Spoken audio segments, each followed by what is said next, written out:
Yo, what is going on, guys? Hope everyone's having a fantastic day. I want to go over some updates for the Philadelphia Eagles. A few more days, guys. Divisional game, New York Giants at the Link. It's going to be wild. It's going to be crazy. It's black on black. Can't wait. It's going to be awesome.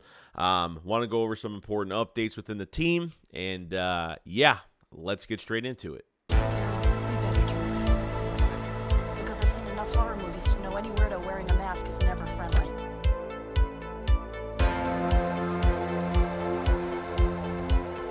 What is going on, guys? So the first bit of news I definitely want to go over, which I think is very important, is the Miles Sanders extension. Okay, now Miles Sanders did come out with some quotes on, wanting to sign back next year.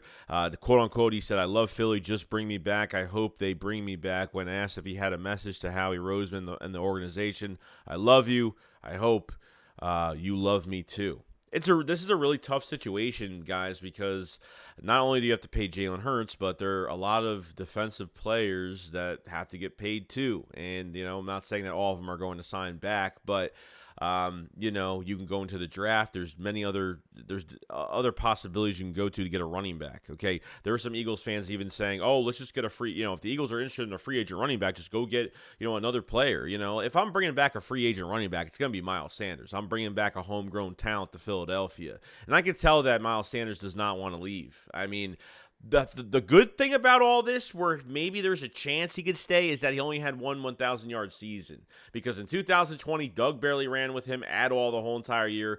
Nick Sirianni before his play calling duties were taken away, or he gave his play calling duties to Shane Steichen.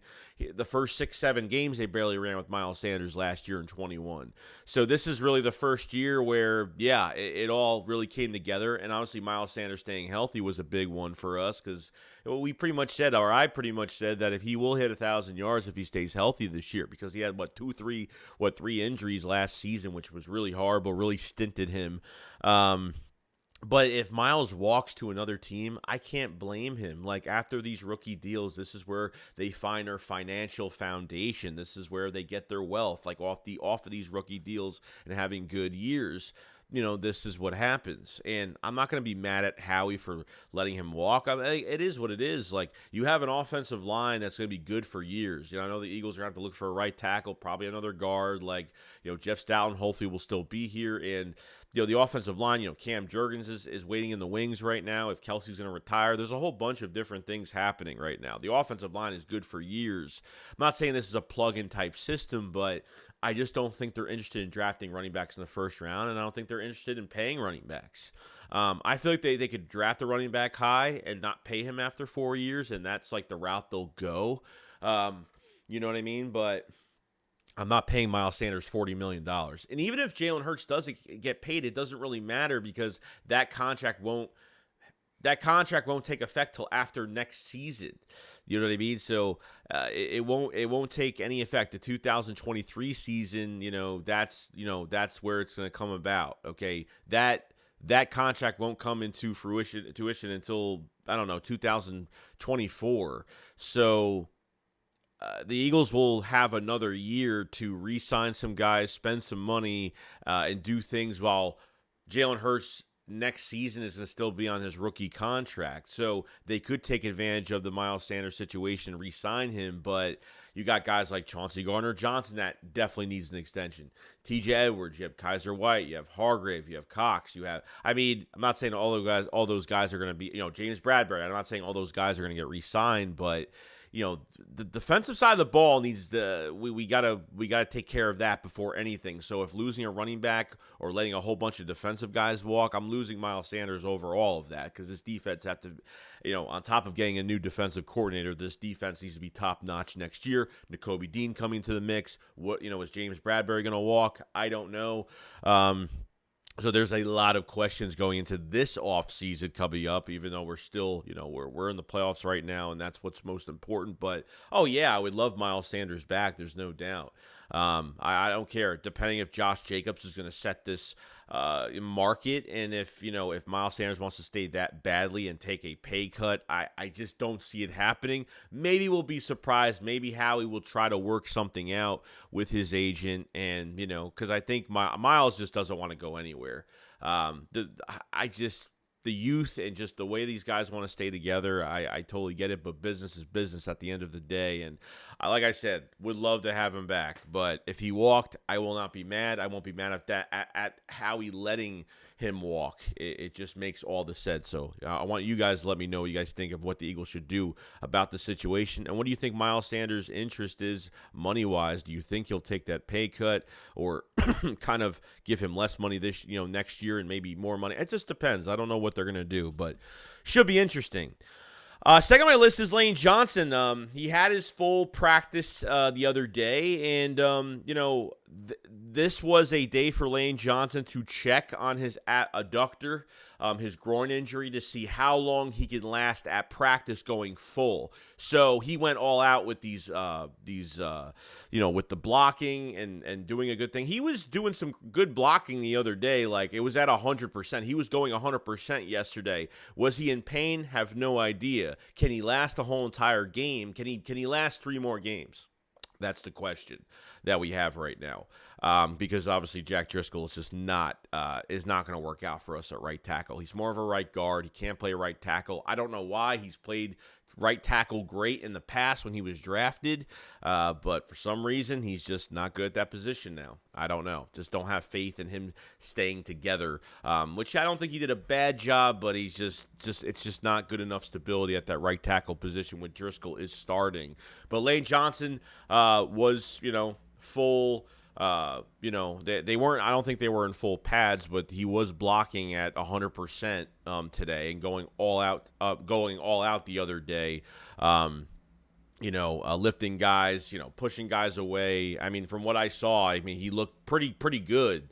It just depends how much pain was he in and how many plays can he last before he starts getting in pain. That's what they're testing. That's what Lane is testing himself, getting as much rest as possible and finally starting this to see how long he can last. There has been rumors that he's going to take injections. I don't know if that's going to happen. That's the rumor I heard from a couple weeks ago, but it might not happen, or maybe he might take injections if he starts getting in pain. I don't know. How many plays is he going to last? That's going to be the big question. If they can get out of this, if they can get a good lead in this Giants game where they're in a really good lead and, it's the end of the third quarter and they can at least bench him for a quarter and a half, if that's the case, and there's no turning back, for the Giants to come back in this game, then maybe they can rest him and maybe he'll feel good. I don't know, but I'm praying. Lane Johnson's definitely on top of Jalen Hurts. Lane Johnson is one of the most important pieces that we need to keep healthy in these next 3 games of the playoffs, and it's going to be interesting to see what happens. I don't know what the news is. I haven't heard anything with his pain tolerance or any of that stuff, so I guess we'll find out when the time comes. Third, we had Wink Martindale. On top of saying that Boston Scott's not the Giant Killer, because someone from the beat writers from the Giants asked him, is he the Giant Killer? He's like, he's a great running back, but he ain't the Giant Killer. I think Boston Scott has, 10, 11 touchdowns against the Giants? Like, literally 10, 11 touchdowns, which is kind of crazy, and he scored one last time as well, so it's kind of nuts. But Martindale did have some words on Jalen Hurts. He did say that he expects, quote-unquote, MVP Jalen Hurts to return Saturday. So Wink Martindale is not fooled by what the Eagles are doing. I'm not fooled. I don't think he's even in a little bit of pain. I think Hurts is perfectly fine. And Wink is not changing his method of how they're treating this game, whether Hurts is hurt or he's not. So he said MVP Jalen Hurts will be back Saturday. So he expects Jalen Hurts to be 100% on Saturday and ready to go, and going to be doing his same as usual as he did before that Bears game, which is going to be very interesting. So Martindale is not fooled by any of this. Hurts will be back 100%. And look, I could be wrong about this whole thing, but to me, of how I look at it, the Eagles have been trying to say that this injury's still there, and I don't think it is. And I think they're dimming it a little bit to the media and making a big deal out of it on purpose. But I don't think Martindale's fooled at all by all the news that's been happening with the Eagles and what's going on with Jalen Hurts to prepare for him. So That's where we are at with Wink Martindale and what he thinks about Jalen Hurts' health, and he thinks he's going to be 100% running all over the field, and obviously Jalen Hurts is going to have to watch out for these players trying to tackle him on his right shoulder. That's what he's going to have to do. He's going to have to be more cautious on these runs, and I'm not saying he can't run, but if he runs, he slides. That's all it is. You see the first down marker, whatever, wherever he thinks he can get it, just slide early and don't take hits to that shoulder unnecessary. Obviously, if we're in the Super Bowl right now and he has to make a play and, screw the shoulder, whatever the case may be, is what it is. You know what I mean? But early in the playoffs right now, definitely the first game in the playoffs right now, definitely have to be more cautious in this game. Get this win, get out of this game as fast as possible. I think that's what they have to do, which I think makes more sense. Now, the weird thing about this whole defensive coordinator position, now Jonathan Gannon did say at his, I'm going to actually put both of these together because I think it makes more sense. Gannon was asked at his press conference about how are your head coaching, he had the interview with the Texans for the head coaching job, and all Gannon said was New York Giants. He doesn't care about anything that's going on, which is good. You know what I mean? I know he's at his press conference. I know he's not going to answer a question about a head coaching job when they're getting ready for the Giants on Saturday in the divisional round. But glad that, Gannon is focused. I'm hoping to see a different team defensively on Saturday. I'm hoping I am. You know what I mean? So, but in connection to Jonathan Gannon with the head coaching run for the Texans, Vic Fangio is actually available. Now, the rumors were that Sean Payton has had discussions on getting a coaching staff together because we don't know where Sean Payton, he could go to the Texans head coach, he could be Denver's head coach, he could go to Panthers, Colts, he can go to a few places.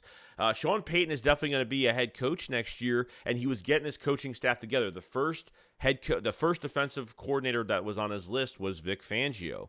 But I guess so far, Vic Fangio is not. Vic Fangio is already having an interview for the Falcons defensive coordinator job. If the Eagles don't hire him, as Fangio has been with this past offseason, he was with the Eagles at OTAs and training camp and then became a consultant with the Philadelphia Eagles, took a year off from coaching as a defensive coordinator. If the Eagles don't sign him, and he has good relations with the Eagles, so if Vic Fangio doesn't sign as the new defensive coordinator for the Eagles, then they're definitely promoting from within. I mean, how do you not take Vic Fangio as your number one guy as defensive coordinator? I haven't heard a word on the Eagles looking for a new defensive coordinator or nothing. I understand that Gannon hasn't left yet. Gannon hasn't been fired yet, but at least I haven't heard any rumors about the Eagles looking for a new defensive coordinator at all.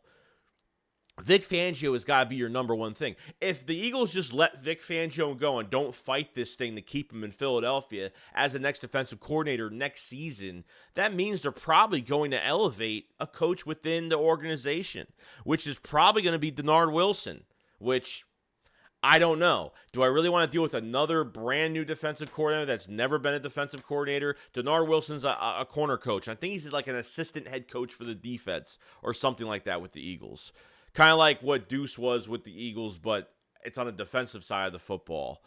So, and if you guys remember last July of 2021, before the season started, literally it was, I think you saw that Jonathan Gannon already mentioned that Denard Wilson is Gannon's right-hand man, that's his right-hand guy. So could see the same defense next year. I mean, the numbers don't lie. It's a great defense. Obviously, we've been, kind of short-sighted on things that Gannon has done that's really kind of pissed us off and has allowed teams to get back into football games, which we really haven't liked. But, 14 wins, you can't stray away from it.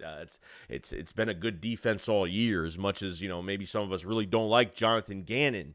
But like I said, am I a big fan of promoting from within? I mean, technically, Vic Fangio is a promotion from within because he's a consultant for the Eagles still as of right now.